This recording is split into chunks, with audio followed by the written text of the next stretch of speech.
This is a fun question. Using a ruler and a pair of compasses only, construct an inscribed square in the circle. Do not rub out your construction lines. So I have been given a circle and a center, and I am told to inscribe a square inside this circle, and I have 2 marks and I need to use compasses and a ruler. How do I do that? You can actually pause the video and think about it first, but this video will be talking about inscribing shapes in a circle. If you don't have this question paper, it doesn't really matter. You can just take out your compasses and draw a circle, just any circle, and mark your center. And you're supposed to inscribe a square inside the circle. Now you can practice this and try it out yourself. You can pause the video here and think about how you can only use your compass and your ruler to draw a square inside a circle. Now, what does it mean to inscribe a square inside a circle? Now, to inscribe that, first of all, your square must all have 90 degrees angles. That's what a square is. Okay, and it has to have all 4 sides to be the same, and the corners must be touching the circumference of the circle. So now, having known that, you can think about how to inscribe it. Okay, so by now you should have already tried it or at least thought about it. If you still can't get the answer, I encourage you to think for a little longer and think about how to use your compass to actually draw a square. Now, if you have reached this far, first step, you can actually draw a diameter. Now, once I have my diameter, okay, you'll realize that these sides are the same. This is my radius, this is my radius, okay, half. That is the first step. Then after that, what I can do is I can find using my compass, I can find the angle bisector of this line.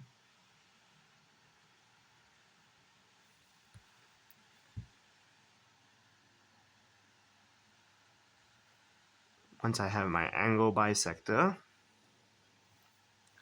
okay, once I have my angle bisector, I have a kind of like a crosshair, okay? So like the radius is, I have 4 radiuses with the same length. And then, based on that, I can actually draw a square now.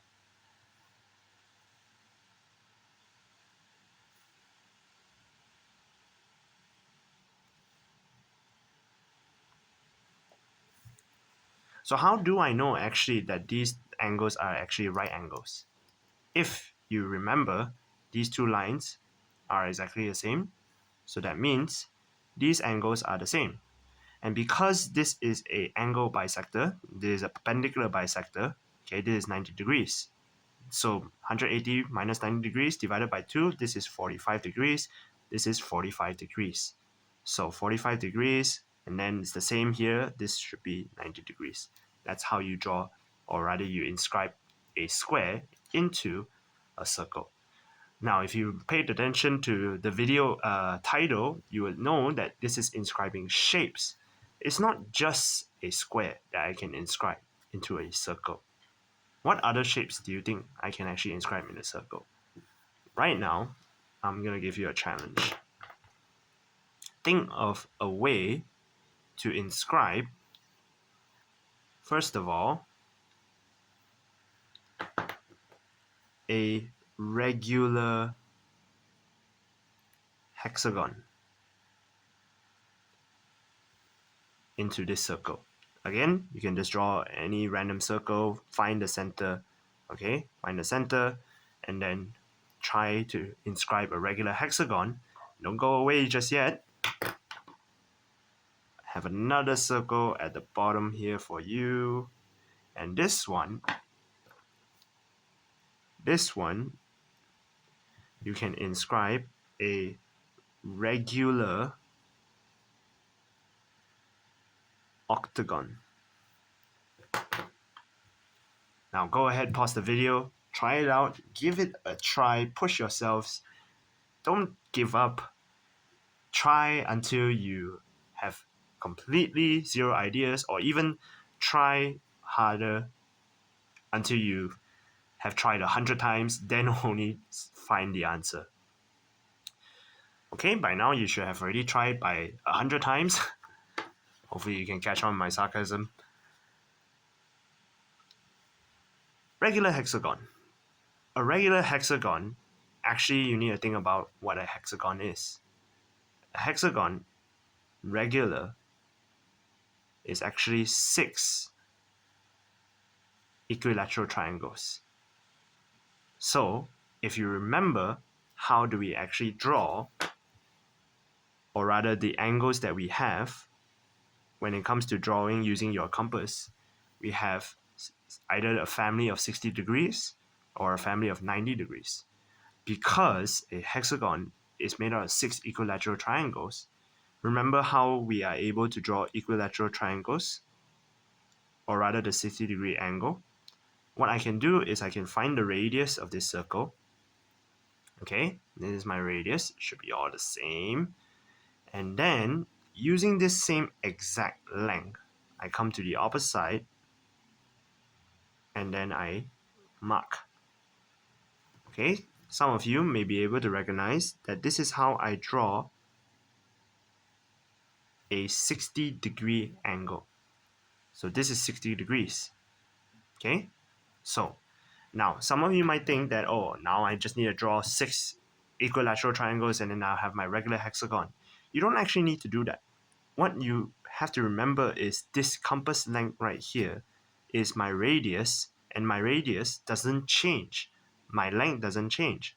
So by using the same size of my compass, I can plot out where the next 60 degrees are. And because they are all the same size, that's what an equilateral triangle is. They are all the same length.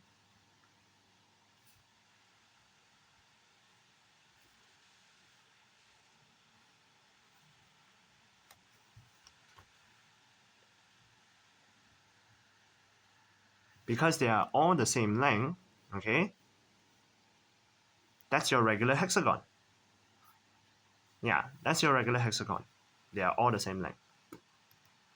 Okay, so now that's regular hexagon. Now how do you draw a regular octagon? If you remember your square, it is actually just slightly more complex than a square. So once again, you can draw your diameter. Then you can draw a perpendicular bisector.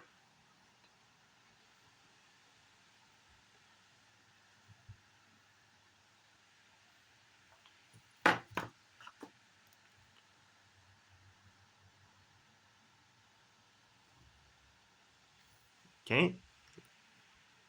And then after that, what you can do is you can find the angle bisector for your 90 degrees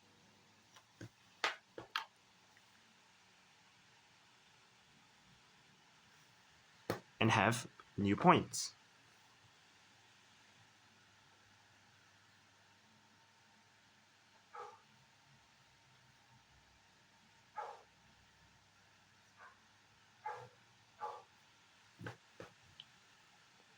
Essentially what you are doing is you are doubling the amount of lengths you have for your square. So an octagon has 8 sides, okay?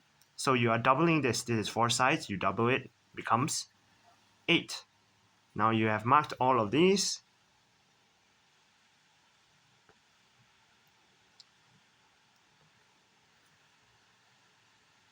By splitting the angle, the 90-degree angle into half, I double the amount of size, or sides, sorry. From 4 sides, I double it into 8 sides, and that's my regular octagon. Hopefully you got the answer, and hopefully this all makes sense, and maybe you had some fun inscribing shapes in the circle. Are there more shapes that you can think about to inscribe? You can figure it out.